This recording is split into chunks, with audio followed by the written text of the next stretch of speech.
Okay guys, so we are starting with numericals में. Next is value added method का revision. Now what is value added method? This is also known as production method का revision. अब इस method के अंदर हम क्या करते हैं? हम बेसिकली इंश्योर करते हैं कि हमारा हर प्रोड्यूसर ने कितना वैल्यू ऐड किया है. फॉर एग्जाम्पल, एक प्रोड्यूसर 100 रुपए की चीज खरीदता है और 300 में बेचता है, तो कितना वैल्यू ऐड किया उसने? 200 का वैल्यू ऐड किया, दैट इज 300 माइनस 100, जिसको हम बोलते हैं value of output minus intermediate consumption is known as value added. क्या चीज क्लियर हुआ? अब वैल्यू ऑफ आउटपुट कैसे निकालते हैं? तो दो चीजों को मिला के निकालते हैं, that is sales plus what? Change in stock. What do you mean by change in stock? That is closing stock minus opening stock. और दूसरी चीज जो माइनस करते हैं वो है इंटरमीडिएट कॉस्ट, जिसको हम दूसरी भाषा में बोलते हैं परचेज. क्या बोलते हैं guys? Come on. Purchase of raw material. Purchase of what? Raw material. अब याद रखना, रॉ मटेरियल को हम एक और नाम क्या बोलते हैं? Single use goods. क्या बोलते हैं? Single use goods. या रॉ मटेरियल को एक और नाम चीज बोलते हैं नॉन फैक्टर इनपुट. कौन सा इनपुट बताओ? Non factor input. याद रखना, क्योंकि क्वेश्चन में अलग अलग तरीके से दिया जा सकता है. सिंगल यूज गुड्स दिया जा सकता है, या तो क्या दिया जा सकता है बताओ? Non factor input. Right. Sales plus change in stock. Question में अगर सेल्स नहीं दिया हो तो दो और इंफॉर्मेशन हो सकती है. या तो होगा वो डोमेस्टिक सेल्स, या तो क्या हो जाएगा बताइए? एक्सपोर्ट. क्या हो जाएगा? एक्सपोर्ट्स. इनकेस क्वेश्चन में परचेज नहीं दिया, क्या नहीं दिया हो बताओ? परचेज. तो फिर क्या हो जाएगा बताइए? Domestic purchase. और दूसरा क्या हो जाएगा बताइए? इंपोर्ट्स. क्या हो जाएगा? इंपोर्ट्स. क्या यहां तक क्लियर? समझ आया ये चीज? आगे क्वेश्चन में इनकेस दो इंफॉर्मेशन होती है. अगर गुड्स में एक होता है नॉर्मल सेल्स और एक होता है सेल्फ कंजम्पशन, तो हम सेल्फ कंजम्पशन को भी कंसिडर करेंगे. सेल्फ कंजम्पशन भी कंसिडर होगा. ये हमने लास्ट रिवीजन वीडियो में भी देखा था कि गुड्स के सेल्फ कंजम्पशन को हम कंसिडर करते हैं. खाली कौन से सेल्फ कंजम्पशन हम कंसिडर नहीं करते? सर्विसेज के. क्यों नहीं करते? बिकॉज उसकी वैल्यू एस्टिमेट करना बहुत मुश्किल है. Is that clear? क्वेश्चन में याद रखना, अगर वैल्यू एडेड दिया हो तो वैल्यू एडेड को हम दूसरे फॉर्म में क्या बोलते हैं? इसको वैल्यू एडेड को क्या बोलते हैं? GDP MP. क्या बोलते हैं इसको? GDP MP. या और एक नाम क्या दिया जा सकता है? Gross value added at market price. Gross domestic product मतलब value added at market price. क्या चीज समझ आया? राइट. ये है वैल्यू एडेड मेथड का फॉर्मूला. आगे अगर क्वेश्चन में बोला गया हो कि सर आप निकालिए net value added at factor cost. Net मतलब एन. वैल्यू एडेड हमेशा कौन सा होता है? Domestic product. At factor cost मतलब आपको क्या निकालना है बताइए? NDP FC. हमें पता है वैल्यू एडेड से आता है जीडीपी एमपी. उसको हम किस में कन्वर्ट करेंगे बताइए? NDP FC. Is that clear guys? समझ गए? नाउ अगर क्वेश्चन में ऐसा दिया हो gross value added at factor cost, तो इसका मतलब क्या हुआ? GDP FC. क्या होता है इसका मतलब? GDP FC. क्या चीज क्लियर हो गया? हम जीडीपी एमपी निकालेंगे और उसको किस में कन्वर्ट कर लेंगे? GDP FC. अच्छा एक बात बताओ, अगर सेल्स दे दिया हो तो क्या हम ये चीजें कंसिडर करेंगे? जी नहीं. अगर वैल्यू ऑफ आउटपुट दे दिया हो तो हम ये कोई चीजें कंसिडर करेंगे नहीं. क्या है क्लियर? आपको पूरा वैल्यू एडेड मेथड क्लियर है? ग्रेट. अब हम इसके न्यूमेरिकल्स करते हैं. चलो गाइस, वैल्यू एडेड मेथड के क्वेश्चन हम कर रहे हैं. Value added by firm A and firm B. Format याद है ना? A B. पहला हम क्या करेंगे? सेल्स. सेल्स में से क्या माइनस करेंगे बताइए? आईसी. और प्लस क्या ऐड करेंगे? Change in stock. क्या चीज क्लियर? चलो सबसे पहली इंफॉर्मेशन क्या दी गई है? Purchase by firm A from abroad. Sir मतलब ए ने इंपोर्ट किया. कितना इंपोर्ट किया बताइए? 60. तो मैं ए के इंपोर्ट में कितना लिख देता हूं बताइए? 60. कोई डाउट? सबको समझ आया? आगे की information sales by firm B. याद रखना, सेल्स बाय फर्म बी का मतलब क्या हो गया? फर्म बी का टोटल सेल्स. और जब टोटल सेल्स दे दिया हो तो उसके मतलब उस वैल्यू को हम क्या कर देंगे? लॉक. मतलब उसके अंदर और कोई इंफॉर्मेशन हम डालेंगे नहीं. तो सेल्स बाय फर्म बी कितना दिया है? 180. इसको आप क्या कर दो? लॉक. जिसका मतलब क्या हो गया कि अब टोटल इंफॉर्मेशन आपको दे दिया है. Sales by total by firm क्या? B. Now purchase by firm A from firm B. A ने परचेज किया. किससे परचेज किया बताइए? बी से. क्या चीज क्लियर? तो कहना ही से ए का परचेज है तो बी का क्या होगा? वो सेल्स. तो ए के परचेज में मैंने लिख देता हूं बी से कितना परचेज किया बताओ? तो पर क्या मैं बी के सेल्स में लिख सकता हूँ? सर क्यों नहीं लिख सकता हूँ? क्योंकि टोटल वैल्यू दे दिया और वैल्यू को हमने बॉक्स कर दिया, मतलब लॉक कर दिया है। अब और कोई इंफॉर्मेशन उसके अंदर जाएगा नहीं। Next is domestic sales by firm है। कितना है डोमेस्टिक सेल्स बाय फर्म है? 220। आगे क्या इंफॉर्मेशन दिया? एक्सपोर्ट्स बाय फर्म है 60। अच्छा एक बात बताओ, डोमेस्टिक सेल्स आ गया, एक्सपोर्ट आ गया, मतलब टोटल सेल्स आ गया, और एक बार टोटल सेल्स आ गया उसके वैल्यू को अपने क्या कर देंगे? पेंसिल से लॉक, ताकि क्रॉस में गलती ना हो। समझ आया? तो टोटल सेल्स ए का कितना हो गया बताइए? 280। एक्सेस जनरल देखो, क्लोजिंग स्टॉक क्या होता है? क्लोजिंग माइनस ओपनिंग, है ना? यहां पे क्या लिखा है? Excess of opening over closing. ये फर्म ए का है, ये फर्म बी का है। Excess of opening over closing दिया, तो नेट में कौन बढ़ा हुआ? ओपनिंग हुआ, क्योंकि excess of opening over closing, मतलब नेट में ओपनिंग कितने से बढ़ा है बताइए? 20 से। और ओपनिंग हमेशा हम क्या करते हैं बताओ? माइनस करते हैं ना, क्योंकि it is closing minus opening. समझ आया? तो नेट में ओपनिंग बढ़ा है तो ऑटोमेटिकली ओपनिंग हम माइनस करेंगे। अरे समझ आया? और यहाँ पे क्या लिखा है? Excess of closing over opening, मतलब नेट में क्या कौन बढ़ा है बताइए? क्लोजिंग बढ़ा है। तो हम क्लोजिंग कितने से बढ़ा है? 30 से, तो हम 30 यहाँ पे क्या कर देंगे? Plus. Purchase of by firm B from firm A, तो किसने परचेज किया बताइए? बी ने। किससे परचेज किया बताओ? ए से। तो बी का परचेज में कितना जाएगा बताओ? 100। पर क्या ए के सेल्स में लिखूंगा? क्यों नहीं लिखूंगा? क्योंकि वैल्यू ऑलरेडी क्या हो चुकी है? लॉक। सिंपल है। तो चलो इसका टोटलिंग कर लो, तुम्हारा आंसर आ जाएगा। 280 में से ये 100 हो गया और ये 1 से हो गया 10 हो गया, तो टोटल वैल्यू एडेड कितना हो गया बताइए? 210, जिसको हम और एक नाम क्या बोलते हैं? GDP MP. गाइस क्लियर हुआ? क्या ये समझ आया अच्छे से? Clear? Okay guys. So the next question जो हम प्रैक्टिस करने वाले हैं दैट इज क्वेश्चन नंबर 3।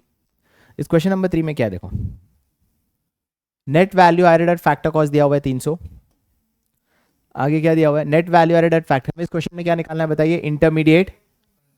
इस क्वेश्चन में हमें निकालना है इंटरमीडिएट कंजम्पशन। ध्यान से सुनो, फॉर्मूला क्या होता है बताइए? कहना इसे वैल्यू एड, मतलब GDP MP is equals to sales minus IC plus change in stock. ये फॉर्मूला है। अगर हमें आईसी निकालना है तो सबसे पहले हमें क्या निकालना पड़ेगा बताइए? क्या बिना जीडीपी एमपी निकाले हम आईसी निकाल सकते हैं? जी नहीं। क्वेश्चन में देखो क्या दिया हुआ है? NDP FC. सर कैसे पता चला? नेट वैल्यू एडेड मतलब domestic product at factor cost. तो गाइस एनडीपी एफसी दिया है, उसको आप किस में कन्वर्ट करोगे बताइए? GDP MP. तो नेट से ग्रॉस जाना हो तो प्लस डेप्रीसिएशन, एफसी से एमपी जाना हो तो प्लस एनआईटी। यहां तक क्लियर? अच्छा एनडीपी एफसी कितना दिया है बताओ? 300। डेप्रीसिएशन कितना दिया है बताओ? 30। एनआईटी कितना दिया हुआ है बताओ? अच्छा एनआईटी में खाली इनडायरेक्ट टैक्स दिया, सब्सिडीज नहीं दिया, तो सब्सिडीज को मैं क्या अज्यूम करूंगा? 0। तो ये 20 में अगर ऐड कर दूं तो मेरा जीडीपी एमपी कितना हो जाएगा? 350। ये 350 मैं यहां लिख देता हूं। क्या ये पूरा समझ आया? कोई डाउट? चलिए आगे सेल्स कितना दिया हुआ है? सेल्स कितना दिया हुआ है? 600। आईसी दिया नहीं है, उसको एक्स ले लेंगे। और चेंज इन स्टॉक दिया हुआ है? जी हाँ, -50। इन दोनों को सॉल्व करोगे तो एक्स का वैल्यू कितना आ गया? 200। क्या ये समझ आया सबको? क्लियर? राइट। अब हम क्या हुआ? ग्रेट। नेक्स्ट क्वेश्चन करते हैं, that is question number 4। Again इस क्वेश्चन में हमें क्या निकालना है बताइए? NDP FC. हमें पता है कि वैल्यू एडेड मेथड से क्या आता है बताइए? GDP MP. So GDP MP से क्या क्या आता है बताइए? इट इज सेल्स माइनस, बोलो, प्लस चेंज। अब जीडीपी एमपी से हमें कहां जाना है? जीडीपी एमपी से एनडीपी एफसी। तो तुम मुझे बता दो, ग्रॉस एंड नेट जाना हो तो क्या करेंगे? Minus depreciation and minus NIT. क्या चीज क्लियर? अब चलो सॉल्व करते हैं। सबसे पहले क्या दिया हुआ है? ओके याद है मैंने लास्ट क्लास बताया था, durable use producer goods with life span of 10 years is 10। इसे क्या निकलेगा? डेप्रीसिएशन। लास्ट क्लास मैंने बताया था डेप्रीसिएशन निकालने के 3 तरीके होते हैं, इसमें से वन ऑफ द तरीका है आपको लाइफ दी गई होगी। सर कैसे पता चला ये मशीन है? सर देखो क्या लिखा हुआ है, ड्यूरेबल यूज। याद है प्रोड्यूसर के 2 गुड्स होते थे, इंटरमीडिएट और कैपिटल। कैपिटल गुड्स को हम यूज करते हैं और इंटरमीडिएट गुड्स को हम रीसेल करते हैं। तो ये कैपिटल गुड्स है और कैपिटल गुड्स पे डेप्रिसिएशन होता है, बिकॉज कैपिटल गुड्स का डेफिनेशन ही कहता है goods which are used by producer in the production treated as for the purpose of use generally has a higher value and leads to depreciation. Clear? तो depreciation कितना हो जाएगा, 10 करोड़ का asset है, 10 साल उसकी लाइफ है, तो डेप्रिसिएशन कितना हो जाएगा 1। समझ आया?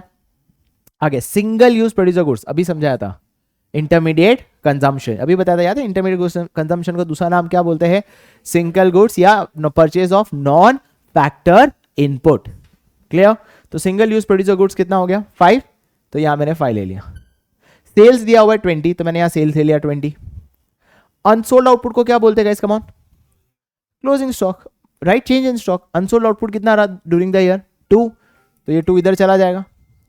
टैक्सेस ऑन प्रोडक्शन क्या हुआ? इनडायरेक्ट टैक्स, सब्सिडीज नहीं दिया है तो क्या अज्यूम करूंगा 1, वो माइनस लिखूंगा।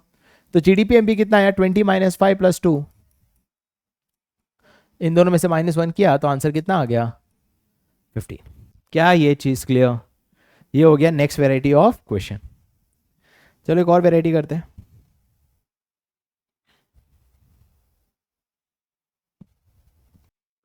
ओके आगे बढ़ते हैं क्वेश्चन नंबर 5, जो एक और वेराइटी क्वेश्चन है। इस क्वेश्चन में हमें क्या निकालना है बताओ? 2 मेथड से, एक प्रोडक्ट मेथड और दूसरा कौन सा मेथड से? Income method. याद है ना, इनकम मेथड का हमने ऑलरेडी कैसे सॉल्व किया हुआ है। दोनों मेथड से हमें क्या निकालना है? GDP MP. पहले वैल्यू एडेड से कर लेते हैं।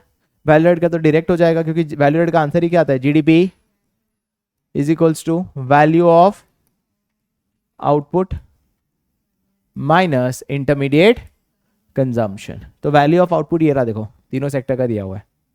कितना दिया हुआ है? 4200। अरे क्लियर, तीनों सेक्टर का टोटल। और इंटरमीडिएट कंजम्पशन तीनों सेक्टर का कितना दिया हुआ है?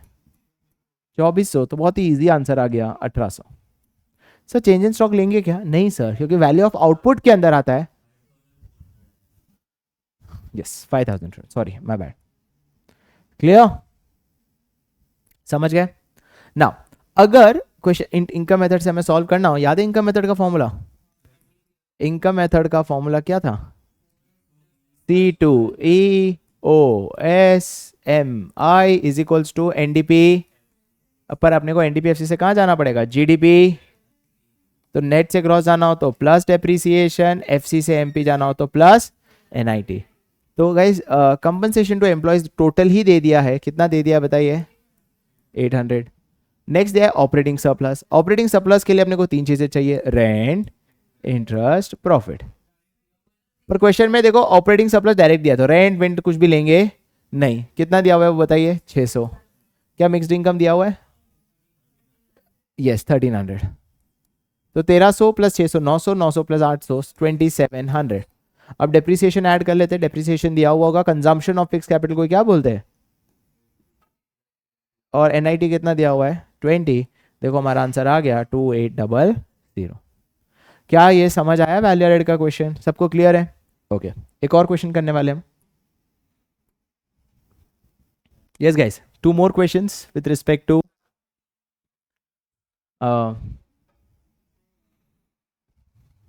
Value added. इस क्वेश्चन में हमें क्या निकालना है बताओ? Value added by firm A and from the following information. याद करो गाइस, फॉर्मूला क्या होता है वैल्यू एडेड का? बताइए। Sales minus IC plus change in. IC को दूसरा नाम क्या बोलते थे? परचेज ऑफ रॉ मटेरियल या purchase of non factor input. याद रखना बस, परचेज ऑफ फैक्टर इनपुट हम नहीं लेते, हम खाली कौन सा लेते हैं बताइए? समझ गए ये चीज? बस यही था इसमें। Sales by firm A to other firms कितना है बताइए? Sales 10। Import of raw material by firm A, क्या लूंगा मैं? इंपोर्ट बाय फर्म ए क्या लूंगा? कितना है बताइए? Firm A from rest of the world कितना है? 50। And excess of opening over closing कितना है बताइए? 3। एक सेकंड ना, अरे समझ आया? अरे गधो, जब ए का टोटल परचेज ही आ गया है तो इंपोर्ट क्यों लोगे? जस्ट बिकॉज आंसर में लिया डज नॉट मीन कि वो लेना है। तो ऑटोमेटिकली परचेज खाली कितना लोगे ये, और चेंज इन स्टॉक कितना दिया बताइए? एक्सेस ऑफ क्या दिया है? ओपनिंग। तो क्या करेंगे? प्लस या माइनस? माइनस। तो वैल्यू एडेड कितना आ गया बताइए? 5। नहीं? अगला क्वेश्चन नंबर 107। इस क्वेश्चन में क्या दिया हुआ है? इस क्वेश्चन में हमें क्या निकालना है बताइए? एनडीपी एफ से। ये बहुत ही अच्छा क्वेश्चन है, मोस्ट आस्क्ड क्वेश्चन में आ सकता है। क्या दिया क्वेश्चन में, देखो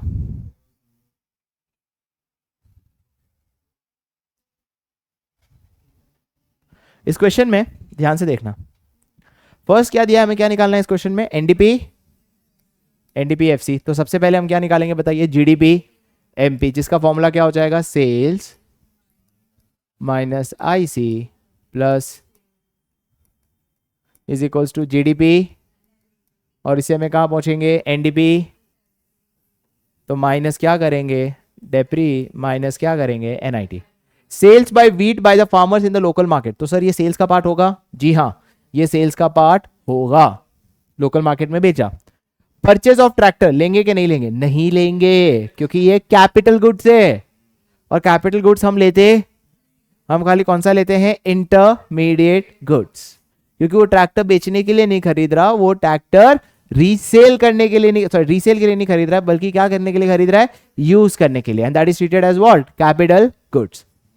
procurement of wheat by the government from the farmer, sir ये फार्मर का हमें निकालना है, हमें किसका वैल्यू एडेड निकालना है बताइए, फार्मर का। तो बताइए गवर्नमेंट ने खरीदा तो फार्मर का क्या हुआ, सेल हुआ, क्योंकि गवर्नमेंट ने खरीदा है तो फार्मर ने क्या किया, सेल। तो कितना बेचा गवर्नमेंट को बताइए, 200, तो ये भी किसका पार्ट होगा बताइए, सेल का। Consumption of wheat by the farming family, मतलब सेल्फ कंजम्पशन, क्या लेते, हाँ गुड्स अगर सेल्फ कंज्यूम करते हो तो लेते हैं, सर्विस अगर सेल्फ कंज्यूम करते हैं तो नहीं लेते। तो ये गुड्स है तो हम ये भी लेंगे सेल्स का पार्ट।